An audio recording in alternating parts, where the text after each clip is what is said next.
તારા હારું ઉલ્યું આટલું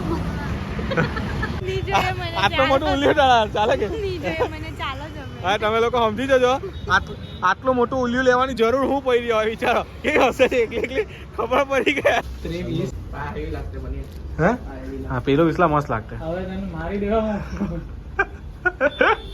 આપણે આવી ગયા છે અચીજીમાં અચીજીની અંદર હવે અહીંયા તો ઓપન લખ્યું છે હવે વિશ્વેશભાઈનું નસીબ કેવું છે ખબર નહીં એને ખાવા લાવ્યા છે જોઈએ ચાલો ચલો નંબર લગ ગયા જલ્દી જલ્દી નીરો અમારો નીરો આવી ગયો છે નીરો મસ્ત મજાનો હવે ખબર નહીં હું ડ્રિંક છે રે આ દાવેલી એક બાઇટની પેલા ભાઈના પેટમાં તો કાં હંતાઈ જાય ખબર નહીં આ આપણી મસ્ત મજાની ચાટ આ બધું અલગ અલગ જાતની સબ્જી છે જો ગાજરનો હલવો તો ચાટ જો કેટલી ખાધી છે 1 2 3 4 હજુ આ ભાઈ લઈએ જ રાખતા છે હજુ તો બીજી એક પોડેલી છે કાં છે